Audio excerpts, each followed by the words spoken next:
여기에 국민의힘 김승수 의원이 15일 대한축구협회를 향해 홍명보 축구 국가대표팀 감독 선임과 관련 재검토를 촉구했습니다.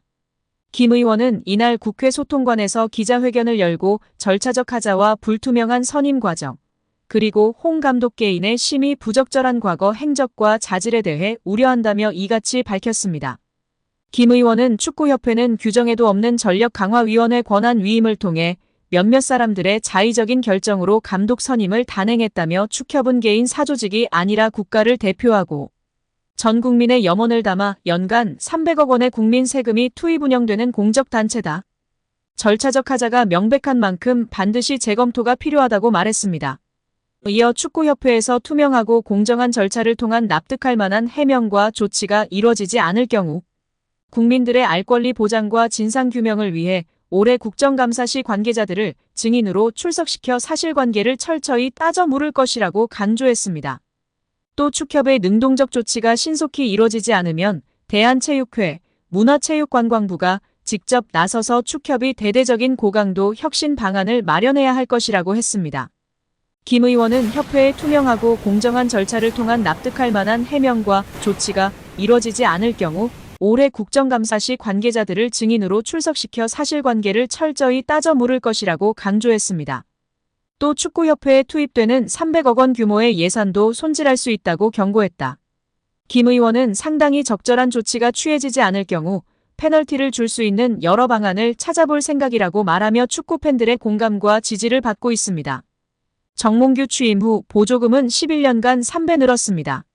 정부 보조금은 연간 최소 110억 원 수준이며 스포츠 토토 등 복표 수익 연간 200억 원이 지원되고 있습니다. 주요국 정부 보조금 없거나 의존도 낮으며 피파 랭킹 20위권 국가들은 70% 이상이 협회장은 전문 경영인이 하고 있고 이외 축구인 등이 하고 있습니다. 우리나라처럼 재벌 총수가 회장인 곳은 단 한 곳도 없습니다. 대한축구협회에 연간 약 300억 원의 국가재정이 투입되면서 수익에서 정부 의존도가 약 30%에 달하는 것으로 나타나며 충격에 빠졌습니다. 사실상 정부 재원이 아니면 운영이 어려운 셈입니다. 미국과 일본 등 주요국은 국가 보조금 의존도가 낮은 가운데 축협의 재정 자립을 촉구하는 목소리가 나오고 있습니다. 18일 한경닷컴이 축협의 손익계산서를 분석한 결과 지난 2013년 이후 보조금과 복표 수익을 제외하면 연 평균 300억 원 적자를 기록하고 있습니다. 축협의 손익계산서는 정부 재정 비중이 상당한 보조금과 스포츠 토토 등으로 알려진 복표 수익을 포함해 계산하면 재정 상황이 좋아지는 것처럼 보입니다. 복표 수익은 국민체육진흥공단이 국민체육진흥기금 조성을 위해 운영하는 국가정책사업에서 발생하기 때문에 정부 재원을 배분하는 세금의 성격을 가지는데요. 축협의 당기순이익은 최근 5년간 코로나 팬데믹으로 입장료 수익 등이 없어 38억 원의 적자를 기록한 2020년을 제외하곤 늘어나는 듯한 모습입니다. 2020년까지만 해도 보조금과 복표 수익은 연간 300억 원이었는데 2022년부터는 500억 원 안팎으로 급증했습니다. 이렇게 지난 11년간 축협이 쓴 보조금은 총 1,809억 원, 복표 수익은 총 2,058억 원으로 총합 3,867억 원에 육박한다는 사실이 알려지자 축구팬들부터 국민들까지 분노가 들끓고 있습니다. 최고의 황금 세대를 가지고 제대로 일처리도 못하면서 정부 지원금이 무려 3,000억 원이 넘는 소식에 다들 뒷목을 잡고 쓰러지기 일보 직전입니다.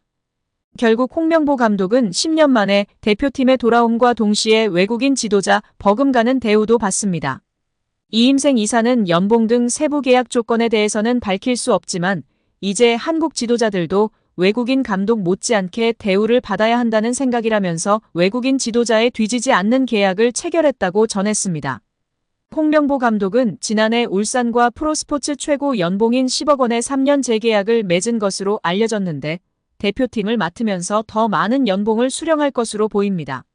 직전 클린스만 감독의 연봉은 약 30억 원, 벤투 감독은 약 19억 5천만 원의 연봉을 받았기 때문에 최소 20억 원이고 최대는 30억 원 수준으로 예상받고 있습니다. 따라서 홍명보의 연봉은 최소 20억에서 최대 30억 원 수준이라는 것인데요. 월드컵 이후 아시안컵까지 계약을 장기간 맺었습니다. 다만 월드컵 종료 후 중간평가를 갖기로 되어 있으나 경질 한들 남은 계약 기간 보존 금액하면 최소 30억 원이겠고 홍명보뿐 아니라 외국인 코치 2명도 생각하면 60억 원 이상이 나가겠네요. 정말 최악인 것 같습니다. 경질 없이 가도 홍명보 30억 원의 외국인 코치들까지 하면 연 60억 원 이상씩 나가는데 대체 왜 캐나다를 이끌고 코파 4강까지 간 제시마치를 안 잡았고 바로 프리미어리그 승격을 코앞에서 놓친 바그너 그리스로 유로를 아쉽게 못 나간 포엣을 버리고 홍명보인지 당최 이해가 가질 않습니다. 정말 최악입니다. 축협. 반드시 책임을 져야 할 것입니다. 지금 당장 말입니다.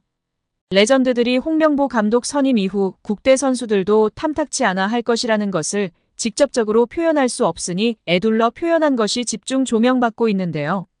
박지성은 지난 5개월 동안 국내파 감독 선임론이 나올 때마다 상당히 여론과 평가가 좋지 않았다며 선수들은 국내파 감독을 선임하지 않을 거라고 기대했을 텐데 상당히 당황스러운 상황일 것이라고 발언한 사항이 주목받고 있습니다. 이영표는 팀 내 기강을 잡기 위해 국내파를 선임했다는 설명을 두고는 유럽에서 좋은 성적을 내고 긴 시간 동안 퍼포먼스를 내는 감독들은 팀도 잘 통제한다며 유독 한국 선수들만 한국 감독이 통제해야 한다는 것에 동의하기 어렵다고 했었습니다. 또한 절차상에 상당한 문제가 있어 선수들의 신임을 받을지도 의문이라고 발언했었습니다. 여기에 정몽규 대한축구협회 회장, 정혜성 전 전력강화위원장, 이임생 현 기술이사, 홍명보 감독 등이 모두 고려대 출신들이라는 점에서 학연축구라는 비난도 쏟아지고 있습니다. 특히 열하나회라는 국가대표 선수들의 비공식 모임이 축구계에 크게 논란이 된 적이 있다는 이야기도 재조명되고 있는데요. 1995년 황선홍 홍명보 등 열하나회 멤버들이 당시 박종환 감독에게 항명했다는 의혹이 제기된 바 있습니다. 1993년에 결성된 열하나회는 당시 전현직 프로선수 및 국가대표 선수 43명으로 구성된 모임입니다. 이 모임의 회장을 맡고 있었던 하석주 전 전남 감독은 2013년 한 매체와의 인터뷰에서 열하나회는 그냥 봉사단체라고 말한 바 있었습니다. 안정환은 18일 자신의 유튜브 채널에 김남일, 김영광, 조원희와 함께 출연, 자신이 국가대표로 활약했던 20년 전 상황에 대해 폭로하며 화제입니다. 안정환은 당시 조 본프레레 감독의 커리어가 다른 감독보다 떨어진다는 사람들이 있었다. 그들은 어떻게든 본프레레 감독을 자르고 자신이 감독 자리에 앉으려 했다며 KFA 내부에서 감독을 향한 영향력이 있음을 시사했습니다. 함께 국가대표로 활약했던 김남일 역시 당시 뛰던 선수들은 감독이 2명인 것 같은 느낌을 받았다며 의미심장하게 덧붙였습니다. 유인촌 문화체육관광부 장관이 논란이 되고 있는 국가대표 축구팀 감독 선임 과정에 대해 직접 조사를 지시했습니다.